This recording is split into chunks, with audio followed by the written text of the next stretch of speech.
straight into this. Now, one thing I do find quite interesting is actually the poll of the Twitch chat on who they think is going to take this. And Scarlett getting an overwhelming percentage advantage over Nerchio. And after that first game, I'd be interested to see whether that changes or not. But Roddy, why don't you take it away and introduce these two players? Most of the time when a player leads 1-0, that does kind of changes things, man. We will see. Over here on the left top side of the map, off King's Young Station, he might be the first player to defeat Scarlett in this tournament. It is Nerchio, also known as King Arthur. At least I call him King Arthur. And then he just replies, "Hi Kevin," and he puts a dot behind it. With Nerchio, I'm never sure if he likes me or not. I have the feeling he does, but he would never say he does. So. I think that Nerchio just gives that impression to everyone, to be honest. Over here on the right bottom side of the map, we have the only player that's currently still... No, actually Nerchio's undefeated as well, but still. He's undefeated after 3 best of 3s. The only player to play 3 best of 3s and not lose any of them yet. It is Ace's Scarlett. Yay. This isn't the first map she's lost, though. She did lose a map yesterday. And that was... she lost against Bunny. Yep, so... She has been defeated before, but not in a series. So if Nerchio wins this 2-0, that'd actually be, for me at least, I think quite an upset in terms of how this series has gone. But of course, we have very little to base it on from these two being up against each other because, obviously, according to Aligulac, they haven't played since 2012 in a casted event. So... Yeah, I'm sure they've played a lot on ladder cards. Both Scarlett and Nerchio are 2 players that, for instance, in a tournament at Home Story Cup, as soon as the tournament is over, you know, you have the Deshis, the Blinks, the Muslims who like to go out and have a beer. And, you know, most of the time I'm hanging with those guys too. But then you have Scarlett and Nerchio. And even though, you know, they hang around for a little bit, after that they just go to ladder. And I've seen them ladder all night long. Like, I once sat in the same room as Scarlett during a Home Story Cup. And both of us there, we were just playing. Like, I thought I was hardcore that night because I was really in a playing mood. And I played till like 7 a.m. But next to me was Scarlett just playing till 7 a.m. winning all of her games while I'm like going 50-50 and stuff. So I'm sure they played a lot against each other. On she was playing on career ladder as well. Anyways, one small thing that's worth mentioning so far. Scarlett, of course, went hatch first, followed up by the spawning pool. Nerchio went with the 15 pool. And the only reason why I think it's funny is just because we all have this in the back of our mind that we know Scarlett loves to 9 pool. So going hatch first against Scarlett, it's a weird thing, but you just know whenever you go hatch first against Scarlett, that's one of those games where she does the 9 pool, you know. It's just like Scarlett is a great poker player, that she always has the right move at the right moment. That's why I think it's kind of funny that Nerchio didn't dare to do it, but he didn't have anything to worry about this time. But you'll see the next time he goes hatch first, he will get 9 pools. Well, just a little bit of a duke out now as these lanes battle up against each other. Nerchio able to get a full scout down. Sees pretty much everything that he would want to. Sees the shimmering of the spawning pool. Now, Roddy, I'm not entirely sure. Did Scarlett actually start speed in game number 1 and then cancel it, or did she never start it? Yeah, it doesn't really matter. Obviously, you sell it a little bit more convincingly if you do it like that, but I believe that the circling didn't even see the spawning pool in game number 1. It saw the extractor, but I don't think it actually saw the spawning pool because it was tucked away behind the mineral line. But Violet often also starts circling speed and then still cancels it. But I do believe that this time she's going to let it finish, as he also has the bailing nest on the way. And then on a certain point, you're trying to scare or freak your opponent out so much that you're hurting your own economy more than you're hurting the ones of your opponent. So this time it is for real. So both players going pretty similar at this stage. First little variation is Nerchio moving up into his lair tech. This is a bit quicker. Nerchio, Scarlett meanwhile grabbing her second extractor, but getting a spine crawler down as well. So these are mainly defensive bailings for the moment. Just in case any pressure is coming on through, but she should be fairly safe. Nothing really coming from Nerchio's side, who's not really got anything on the field. Just droning up heavily. Yeah, a pre-6 minute layer in ZvZ is not just like relatively quick, that's actually pretty damn quick. Scarlett is starting her own layer now at 6 minutes and 30 seconds. Not even that, I would say, is a very late layer, but the one of Nerchio is just very, very early. There's a good chance that Scarlett will be able to enter the main base though. If she tries to run by with these circlings, she would love to see that, of course, but Nerchio does not allow her, and she doesn't want to sacrifice her circlings just yet.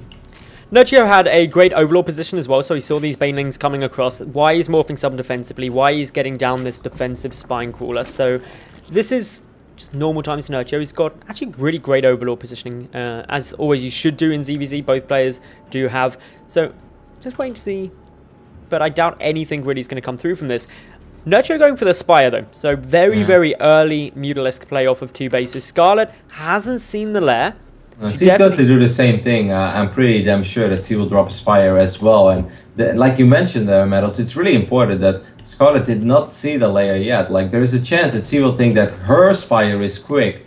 But the thing is, actually, Nerchio's Spire is a lot quicker. Both players going up to 3 bases as well. And normally, when everything is going pretty much the same, I mean, there's 300 HP more on the hatch of Scarlett than on the one of Nerchio. So she has that going for herself. But I would much rather have quicker access to that Spire, I think, as there is a good chance that Nerchio is always going to have a minor Mutalisk advantage.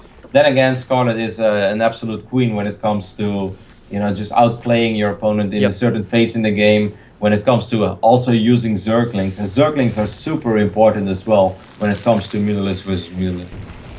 What's interesting to note is that Scarlett actually didn't see much in the way of gases either. So that's another thing. She knew that there was 1 gas at the natural base, but that isn't a huge giveaway in itself. She didn't get any scouting of gas in the main. So I think it's quite plausible that she's not expecting the Spire to be this early on. Nerchio just keeping a good eye. Sees that there's a few Lings and Banelings down on the field. But his first 6 Mutalisks are in production. Whereas Scarlet Spire still 10 seconds away. Yeah, let's not forget that he immediately starts +1 carapace as well for the flyer units. And that's really important because there is a chance that he will be able to find a window of opportunity where he can fight with that upgrade. And Scarlett doesn't have that upgrade yet. Yep. I'm very curious to see if he reviews the Mutalisk immediately, which I do assume he will, just because you want to find as many... Okay, he actually kind of did that already. Because you want to find as many Overlords as possible. And I think that Scarlett will be a tiny bit surprised. He will be like, oh, okay, so you have your Mutalisk out before me. Interesting. Mutalisks now coming across. They find their first Overlord. Going to be able to pick that away. Nerchio's backing his out. Probably expecting some kind of Mutalisk transition out of his teammate as well. Scarlett, though, as you mentioned, quite a long way down in terms of that +1 flyer carapace. About 30 seconds, which isn't phenomenal. But she's still going to be aware that with those Mutalisks getting out earlier, she needs to be just a little bit cautious when she takes the Muta on Muta fight, if she does. Actually, got to be very careful here. Could get intercepted. Yeah, a really cool move there by Nerchio. He saw that the Mutalisk were out of position on the left side, and of course, most of the time, you rally your other Mutalisk towards the Mutalisk you already have out on the map. He has to be careful, there are Spore Crawlers over here. So that was really smart, because just intercepting 1 or 2 Mutalisks that are trying to join the rest of the flock that's already out on the map, that would be a massive pickoff in this phase in the game. He wasn't able to do it, as Scarlett was aware of it, but still, like, those small moves I think are really cool to see. That was very smart thinking of Nerchio. Now, Scarlett's got a fractionally better economy at the moment, but when you're sitting in this Muta on Muta engagements, it's all down to the gas, really. When you're going heavily Mutalisks, it's who's able to get up the most gas guys. +1 carapace is ready for Nerchio. Yeah, it is. Not for Scarlett. This might actually be the fight that allowed Nerchio to win this game. The Mutalisk count was very even. There are a lot of Zerglings on the map, but the Banelings are helping out as well. I really think that Nerchio is just winning the game over here, Metals. He very well could be. Only 5 Mutalisks down on the field for Scarlett. Nerchio had units on the ground as well, which means not only did he have the carapace upgrade advantage, he also had units on the ground to soak up some of those bouncing glaives. More Mutalisks for Scarlett are getting taken out. 16 to 8 Mutas. This could be game right here.